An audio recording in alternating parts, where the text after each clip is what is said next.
Penguin Random House Canada presents The Dolphin Parent, a guide to raising healthy, happy, and self-motivated kids by Shimi Kang, MD. Read for you by Karen Saltus.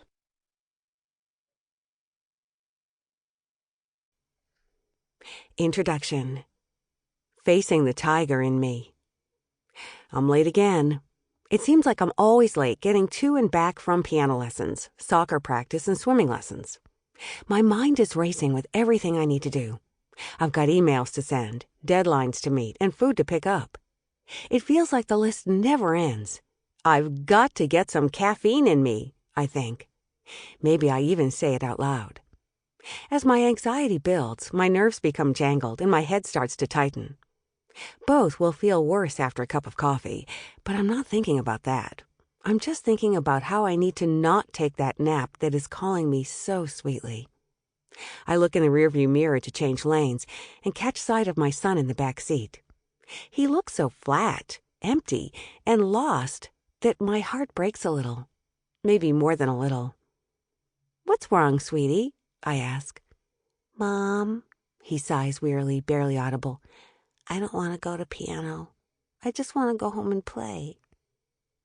My heart breaks a little more. My son just wants to play and be a kid, which is the way I grew up. It hits me like a thunderbolt. With all the activities, teams, camps, and programs I've scheduled for him, I was turning my 6-year-old boy into an overworked, middle-aged man. What was going on with me? Why had I been such a tiger mom lately? You know, that authoritarian brand of parenting made famous by Amy Chua in her memoir, Battle Hymn of the Tiger Mother, which proudly excludes playdates, choices, and even bathroom breaks during piano practice. Somehow, I had adopted that same style, even though it runs counter to nearly everything I value and believe in. Then and there in the car, and in a precious moment of clarity, I vowed to make some big changes. I was going to let my son be a kid again instead of some programmed robot. I wanted to be a human again, with vitality and joy, instead of someone running on automatic. So we ditched piano. I confess that I was probably just as thrilled as my son about this newfound freedom. However, providing my son with the freedom to play wasn't as simple as just blowing off piano. So where to start? I had always wanted us to play with Lego together, but neither of us ever had the time. So I finally took my son to buy some Lego at a neighborhood toy store. I have such warm memories of playing with Lego as a child, making houses, animals, and all kinds of wild creations that came out of my imagination. But when we got to the toy store, I didn't find the Lego of my childhood. Instead, I only found Lego sets that had specific themes, specialized pieces, detailed instructions, and pictures of how the finished model should look. Children who play with Lego today know what they're going to create before they even start building. They don't even need to use their imagination. As well, so many of the sets I saw were branded. There were Star Wars Lego sets, Ninjago Lego sets, and Shima Lego sets. Could I find a set of simple, multicolored building bricks? No. Lego started in the 1930s as a company that manufactured wooden toys. It began manufacturing plastic bricks in 1949.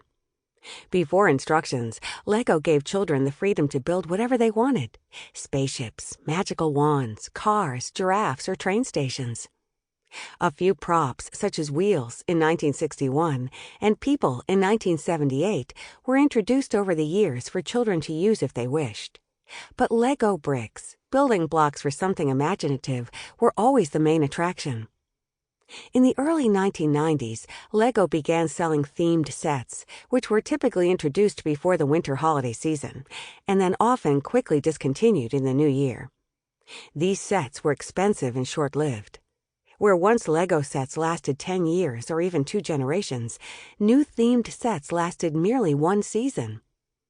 By the mid-1990s, new lines of Lego were introduced, such as Technic Tech Play, Technic Tech Build, and Lego computer games.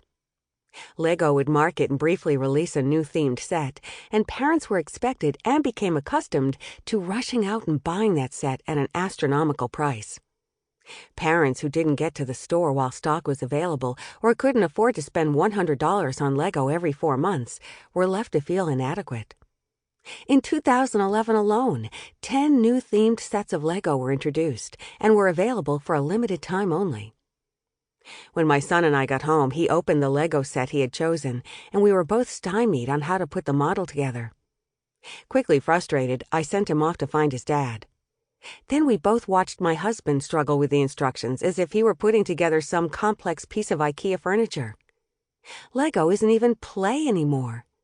Instead of saying that our children are playing with Lego, maybe we should say they're following Lego instructions, or maybe watching their parents struggle with Lego instructions.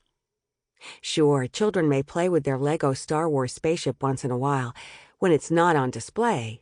But why not just buy a spaceship that you don't have to spend hours building and can't break in a minute and doesn't cost $100? Okay, I'm getting carried away. Lego in 2013 is a safe activity that resembles play in some ways, but still. The Lego from my childhood was creative, brain-boosting, and totally fun to play with. It made us happy, gave us the freedom to create whatever we wanted, wasn't frustrating, and encouraged us to become leaders who could think for ourselves instead of followers of instructions. What happened? As parents, why do we support this kind of negative evolution? Why did I buy something that was counter to all my core values? Couldn't I just let my son go outside and dig up some worms?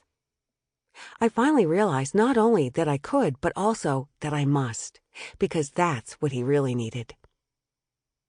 Lessons my parents taught me. I'm glad I turned the car around that day, leaving piano behind. In the moment it took to make that decision, I was thinking about my patients and my parents almost as much as I was thinking about my son. I had seen the depressed look on my son's face before on the faces of many of my patients. Talented young piano players, gymnasts, and math whizzes who were exhausted, fragile, and empty inside. As a parent, the guardian, of a depleted child who was overrun by my own actions, something my parents once said came to mind. Our children are not our own. They belong to the universe and just pass through our home along their journey, in need of guidance. I finally understood what those words meant. My son was not my property, and my job was not to control him, but to guide him. And despite all my so-called education and training, I was doing a terrible job guiding him towards what really mattered in life. That thought made me realize how much I value my parents and led me to think about how our lives are so similar and yet so different. My parents came to Canada from a small village in India. They arrived poor, alone, and with little security of any kind. My mom never attended a proper school, not even grade 1. I trained at some of the world's finest institutions. My dad struggled getting an education by day and driving a taxi by night, a necessity to support his family.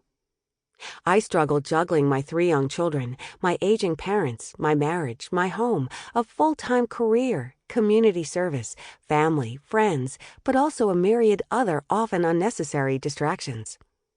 I hover over my son's grade 1 math, while my parents had no involvement in my acceptance to medical school when I was 19. It wasn't my parents' instructions that gave me inner motivation, but the values they instilled in me. Think beyond yourself led me to speak at local venues to raise money for my own charity fund when I was 21. Make the world a better place led me to intern at the World Health Organization in Geneva when I was 22. Use your creative mind led me to create an innovative new program for youth with concurrent mental health problems and substance use problems, one of only a few such programs worldwide.